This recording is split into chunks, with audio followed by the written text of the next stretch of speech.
Bem-vindo ao nosso encontro para continuarmos a nossa reflexão sobre o documento de Aparecida. E hoje iniciamos um novo tema, o alcance eclesiológico de Aparecida. Esse tema foi elaborado por Monsenhor Otávio Ruiz Arenas, que foi vice-presidente da Pontifícia Comissão para a América Latina. E é um texto que nós encontramos aqui, nesse volume dos Testemunhos de Aparecida. Então, o Monsenhor Otávio diz: o encontro de bispos de todas as conferências da América Latina e do Caribe, juntamente com alguns representantes dos episcopados dos Estados Unidos, Canadá, Espanha e Portugal, como também um grupo não de só de sacerdotes, diáconos permanentes, religiosos, religiosas, leigos das nações latino-americanas, mas também de delegados dos distintos movimentos eclesiais e dos organismos internacionais de ajuda, uma série de teólogos e pastoralistas e alguns observadores de diversas confissões cristãs, sem dúvida, um acontecimento eclesial de grande magnitude, cujas repercussões não somente abarcaram toda a América Latina, mas também tiveram seu eco em muitas outras nações fora do continente latino-americano. O alcance eclesial e evangelizador da Quinta Conferência Geral do Episcopado Latino-Americano foi relançado a todo mundo pelo Papa Bento XVI no dia 21 de dezembro de 2007, quando, ao dirigir sua mensagem natalina para a Cúria Romana, dedicou a parte central do seu discurso ao acontecimento de Aparecida. Nesse discurso, o Papa justificou a escolha do tema para a sua reflexão e análise. Discípulos missionários de Jesus Cristo, para que nossos povos nele tenham vida. Foi o tema de Aparecida. Certamente poderia haver quem fizesse imediatamente a pergunta: mas esse era o tema justo nesse momento da história que estamos vivendo? Não era, porventura, uma viragem excessiva para a interioridade no momento em que os grandes desafios da história, as questões urgentes sobre a justiça, a paz e a liberdade, exigem um compromisso total de todos os homens de boa vontade, de modo particular da cristandade e da igreja? Não se deveriam ter enfrentado antes esses problemas em vez de se retirar ao mundo interior da fé? Diz o Papa: adiemos por um momento para mais tarde essas objeções. De fato, antes de lhe dar uma resposta, é necessário compreender bem o próprio tema no seu verdadeiro significado. Quando isso for feito, a resposta à objeção delineia por si só. A palavra-chave do tema é encontrar a vida verdadeira. Com isso, o tema supõe que esse objetivo, sobre o qual talvez todos estejam de acordo, seja alcançado no discipulado de Jesus Cristo, como também no compromisso pela sua palavra e pela sua presença. Os cristãos na América Latina, e com eles os de todo o mundo, dizia o Papa, são, portanto, convidados, antes de tudo, a tornarem-se de novo mais discípulos de Jesus Cristo. Porque, no fundo, já somos devido ao batismo, sem que isso evite que nós devemos tornar-se sempre de novo na viva apropriação do dom daquele sacramento. Ser discípulo de Cristo, o que significa? Perguntava o Papa. Pois bem, significa, em primeiro lugar, chegar a conhecê-lo. Chegar a conhecê-lo. Como acontece isso? É um convite a ouvi-lo do modo como ele nos fala no texto da Sagrada Escritura. Como se dirige a nós e vem ao nosso encontro na comum oração da igreja, no sacramento e no testemunho dos santos. Nunca se pode conhecer Cristo apenas teoricamente. Com grande doutrina, pode-se conhecer tudo sobre as Sagradas Escrituras, sem nunca o ter encontrado. É parte integrante do fato de o conhecer, caminhar juntamente com ele, entrar nos seus sentimentos, como diz a carta de São Paulo aos Filipenses. Paulo descreve brevemente esse sentimento do seguinte modo: ter o mesmo amor,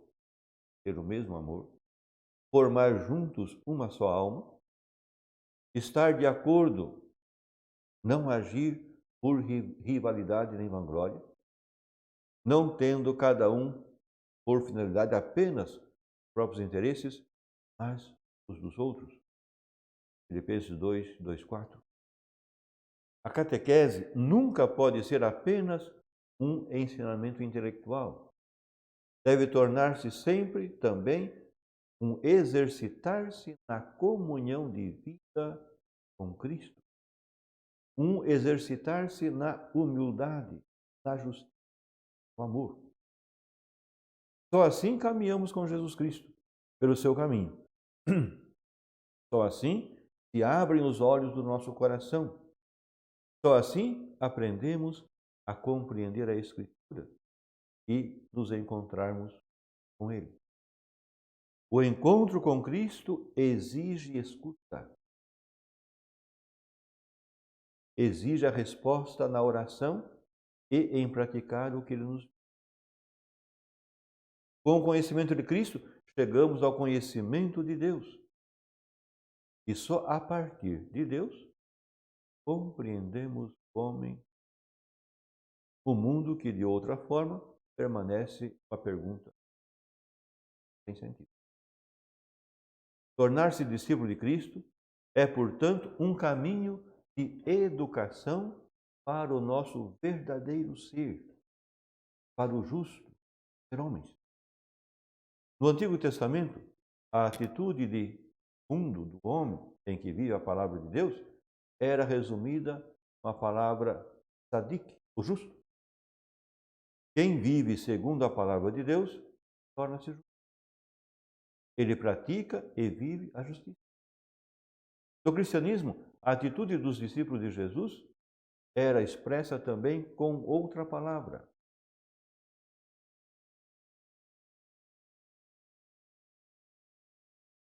A fé engloba tudo. Agora, essa palavra indica, ao mesmo tempo, o ser com Cristo e o ser com a justiça. Na fé, recebemos a justiça de Cristo, vivemos-la em primeira pessoa e transmitimos-la. O documento de Aparecida, dizia Bento XVI, concretiza tudo isso. O documento de Aparecida concretiza tudo isso, falando da boa nova sobre a dignidade do homem, sobre a vida, sobre a família, a ciência e a tecnologia, sobre o trabalho humano, sobre o destino universal dos bens da terra e sobre a ecologia. Dimensões nas quais se desenrola a nossa justiça. É vivida a fé e são dadas respostas aos desafios dos tempos. Além, aquele documento, bem Aparecido, diz o Papa, nos diz que o discípulo de Jesus Cristo deve ser também missionário, mensageiro.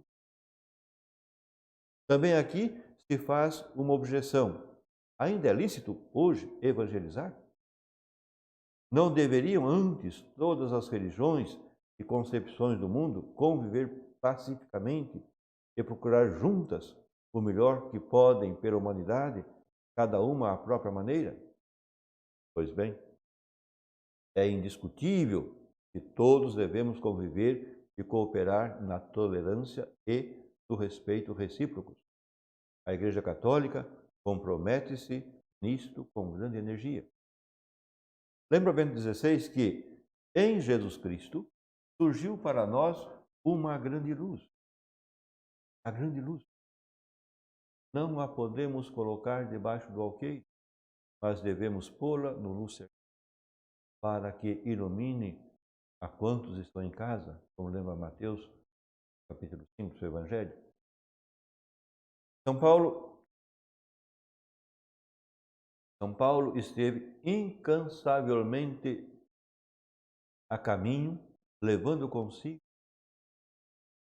Sentia-se até sob uma espécie de constrição para anunciar o Evangelho. Não tanto devido a uma preocupação pela salvação de cada indivíduo não batizado, que ainda não conhece o Evangelho, mas porque estava consciente de que a história no seu conjunto não podia alcançar o seu cumprimento enquanto totalidade enquanto os pobres não tivessem sido alcançados pelo Evangelho. Para chegar ao seu cumprimento, a história precisa do anúncio da Boa Nova a todos os povos, a todos os homens. E, de fato, quanto é importante que confluam na natureza, ou melhor, na humanidade, forças de reconciliação, forças de paz, forças de amor e de justiça. Como é importante que no balanço da humanidade face aos sentimentos e às realidades da violência e da injustiça que a ameaçam, sejam suscitadas, fortalecidas forças antagonistas. É precisamente isso que acontece na missão cristã. Mediante o encontro com Jesus Cristo e com os seus santos, mediante o encontro com Deus, o balanço da humanidade é fornecido de novo com aquelas forças de bem, sem as quais todos os nossos programas de ordem social não se tornam realidade. Mas face à pressão extremamente poderosa de outros interesses contrários à paz e à justiça, permanecem apenas teorias abstratas. Assim voltamos às perguntas feitas no início, dizia o Papa. Fez bem Aparecida na busca de vida para o mundo em dar a prioridade ao discipulado de Jesus Cristo e à evangelização? Era porventura um fechamento errado na interioridade? Não. Aparecida decidiu de modo justo. Aparecida decidiu de modo justo, porque precisamente através do novo encontro com Jesus Cristo, com o seu Evangelho, e só assim, são suscitadas as forças que nos tornam capazes de dar a resposta justa aos desafios do tempo. Depois dessa importante fala de Bento XVI, abrindo a Aparecida para a Igreja inteira, veio o Papa Francisco. E o Papa Francisco ampliou para toda a Igreja as intuições do documento de Aparecida, da sua exortação apostólica Evangelii Gaudium.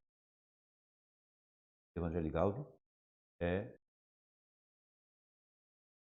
uma explicitação maior, mais aprofundada e Aparecida.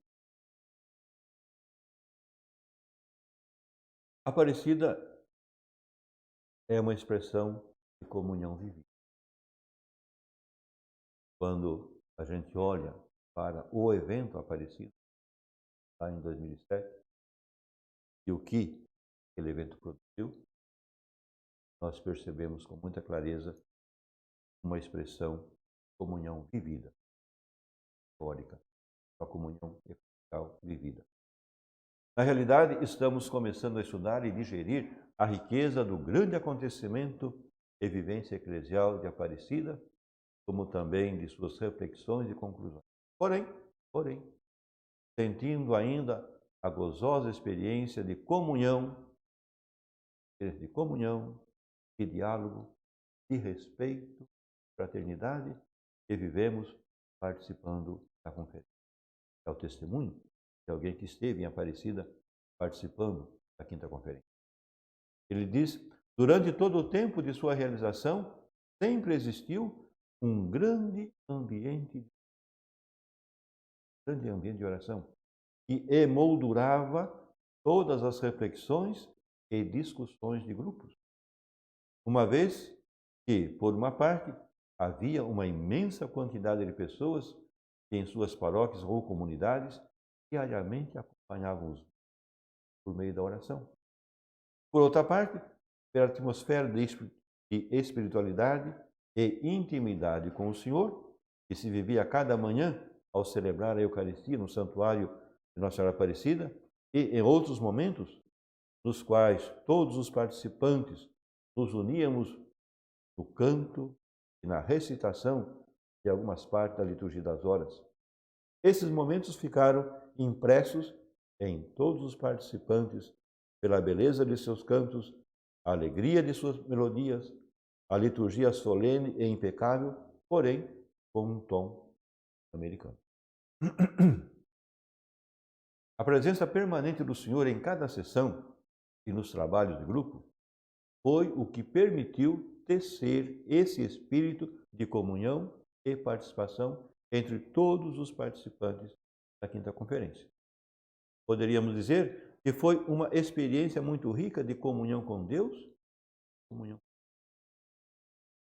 Essa comunhão se expressou de maneira especial quando os bispos acolheram com imenso gozo e carinho o Papa Bento XVI, que veio ao Brasil para inaugurar a conferência, durante a celebração de uma solene Eucaristia, e pronunciar uma bela e profunda homilia e um orientador discurso ao início da Assembleia, cumprindo assim a sua missão confirmada.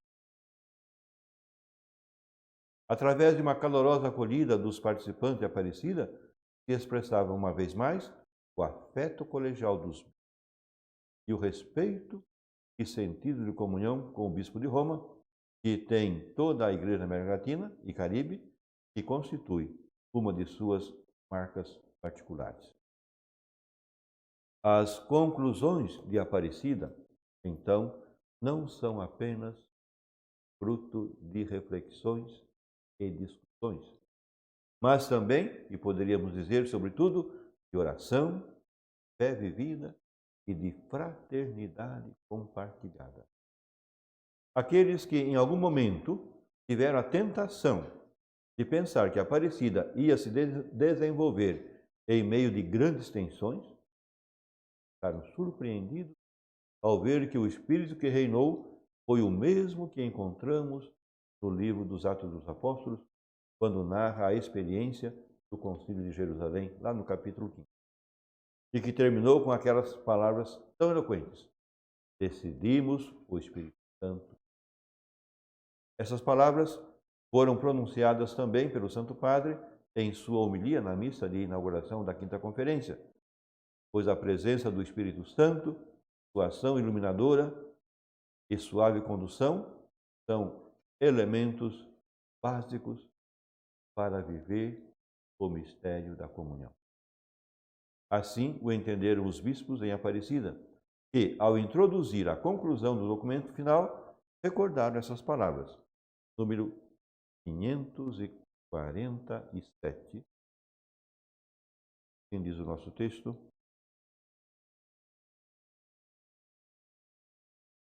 Pareceu bem ao Espírito Santo e a nós a experiência da comunidade apostólica primitiva, mostra a própria natureza da Igreja enquanto mistério de comunhão com Cristo no Espírito Santo. Sua Santidade Bento XVI nos indicou este método original em sua homilia em Aparecida. Ao concluir a Quinta Conferência do Episcopado Latino-Americano e do Caribe, constatamos, pela graça de Deus, que é isso que temos experimentado.